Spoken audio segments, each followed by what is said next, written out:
Hey, what's up? It's Shake and Bake, and I hope you guys are ready for the next story. This is number 6. This is Bobby's first real fight. Not a little pushy shove, but like a real fist fight back in the day. And I'm definitely no fighter, but you got to hear this story because you're going to die laughing when you hear about my first fight. Okay, first, let's set the stage. I was living over in Hanau, Germany.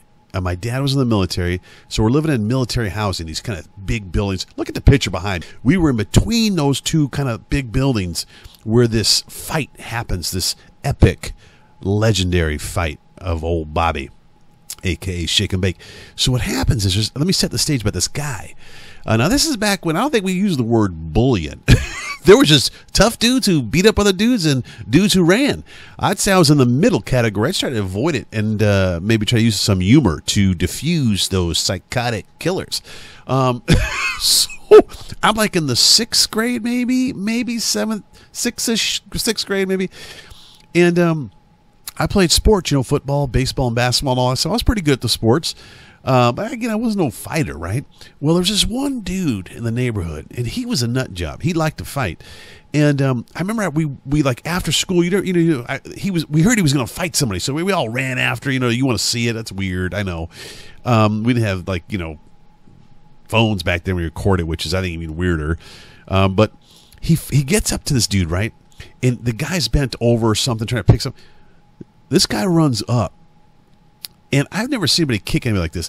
He kicks this kid dead in the face and like breaks snow, blood, blood everywhere. I'm in shock. I'm running. I run, man, because it was wrong. And so the fear of him even now went to a new level just after seeing that. It's like, holy moly.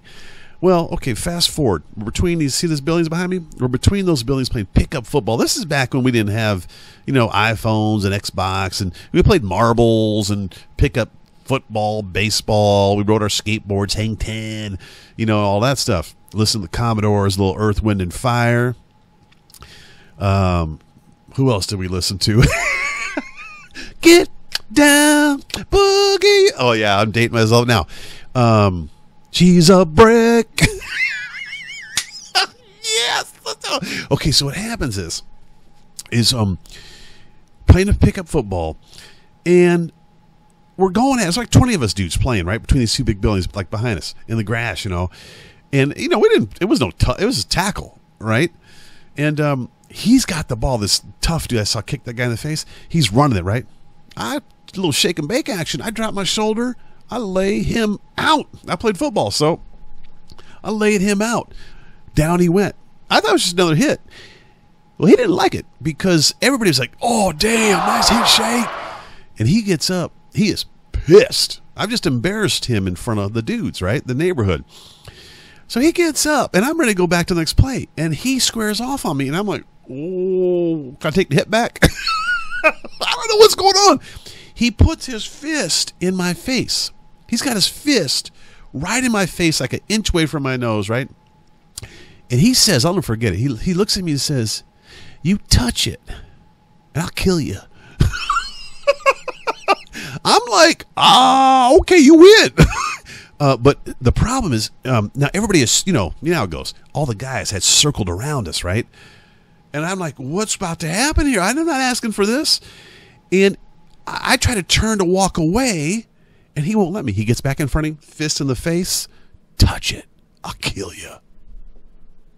This goes on for, I don't know, to me it seemed like a year. It probably was a couple seconds, minutes maybe. And I'm looking around up at the apartment buildings next to us, like the ones behind me, and the windows. Now, here's the funny part. This is not like today. There are a couple adults in the windows, a couple guys, women, moms. You think they would scream out, "Hey, leave him alone, I'm calling the police." No. They didn't say nothing. In fact, one said, "I think he's scared." I think they were taking bets. It was hardcore. So I knew at this point, I was going to die today because I'm going to have to do something. I can't just turn and run down the road, because one thing my dad had told me, he was old school. My dad said, if I hear you got in a fight, someone came out and you didn't at least fight back, he goes, I don't care if you get beat up. He goes, but you didn't even fight back. He goes, I'm going to whip your, you know what, when you get home. So there was no like, hey, well, what I want you to do is report this to the teacher or to the local district, whatever. And then once that's ironed out through some negotiations, we'll have an arbitrator. It was fight or survive. So what happens is I get to the point, I got to do something, right? I got to save face with these. I live with these guys, right? Every day, play with them outside. I got to save face, right? So I think I got to go for it. That's all there's to it. I'm scared to death. So I rear back and I just uncork. And it's one after another. And I chased this guy around the block. Must have been for 20 minutes. I'm throwing haymakers over the head, those overhead punches. I didn't know what I was doing. I'm throwing crazy punches. And to my shock, and I think he was shocked that I was going at him, he's backpedaling. He doesn't throw one punch. I'm thinking, why isn't he stomping me, right? And here's the best part. All of them, I must have thrown 300 punches. Not one connected. He was moving, and I was throwing. And the whole ball of 20 guys, boys, is like they're just following us around like a little. Everywhere we go, they're right around us screaming, right? Get him, Shake! Because they didn't like him either, because they were scared to death of him too. So they're thinking this could be the glory moment where finally the neighborhood bully gets taken down. I don't think they really had hopes that Shake could do it, but they were cheering on. I'm throwing. Nothing connected. So eventually we end up out in the main. Again, adults are seeing this. We end up out in the main street. Cars going, pulling over. 20 guys. I'm in the middle with this dude. And at this point, I'm realizing my punching technique, my tactics aren't working, right? And I want this to end at some point because I'm starting to hyperventilate a little bit. This is a lot of work. And so I think, when I was a youngster, we went to a lot of Saturday matinees, right? Especially like the Bruce Lee movies and all that. And when you come out of those Bruce Lee movies, you practice and you think you're going to be doing karate. I'd go home and hit my refrigerator to like toughen my knuckles up because I thought it could be like Bruce Lee. So I thought, okay, your punches aren't working. What would Bruce Lee do back here? What would he do? I said, time to kick. So I leap up in the air like a flying sidekick. I wish I could demonstrate it for you, but I mean like a sidekick. It was like slow motion. I thought, man, I would choke through the air. I'm going to lay him out. You know what I hit? You're going to be impressed by this. Nothing but air. Whoosh. Nothing. Right? And this is the part I'll never forget about this fight. He looks at me like I'm looking at you dead in the eye. And he says, oh, so you want to kick, huh? I thought, no, not really. Can I take that back? Because now at this point, I remembered the horrific kick he did on that kid. I thought, why did I just do that? I said, X no takey backies. There was no taking it back. Now I knew I had screwed up. So my next haymaker, I throw it. Nothing but air. I overcommit. I'm off balance. And all of a sudden, I see his foot, his leg. I don't know how he got it up behind his head, but he almost like dislocated his leg up behind his head. And then the speed, I must have broke the sound barrier. I swear I heard the sound of the sound barrier, the boom. As his foot swung forward, I didn't even see it. It was a blur almost. I could hear the wind howling as it came forward. It was like slow motion. I could see it coming, but I couldn't move my body fast because it was slow motion. It was like, no, boom, dead in my gut.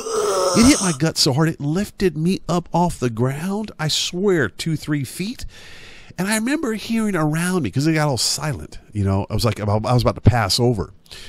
I heard the oh, but it was the whole group. Oh, they just saw that hit. I came down. I was so scared my adrenaline was pumping so hard, I didn't even feel it. And I was squared off again, throwing more blows. But then it just stopped. It was like as soon as it started, it ended. He like walked away.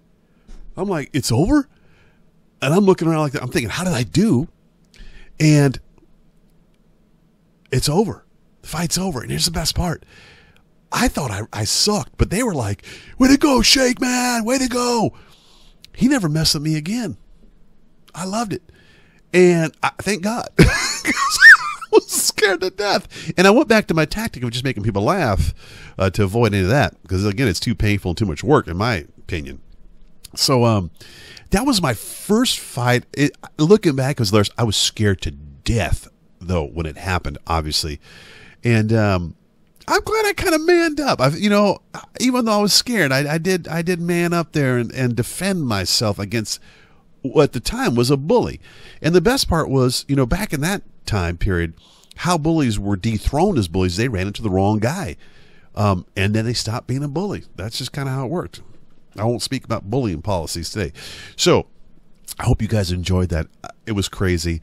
And check out my other stories. I'll put the link below the playlist.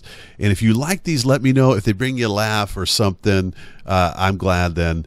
And appreciate the subs, the likes. And if you could share the video, I appreciate that as well. Cheers, peace, guys. I hope you guys have a wonderful, wonderful day.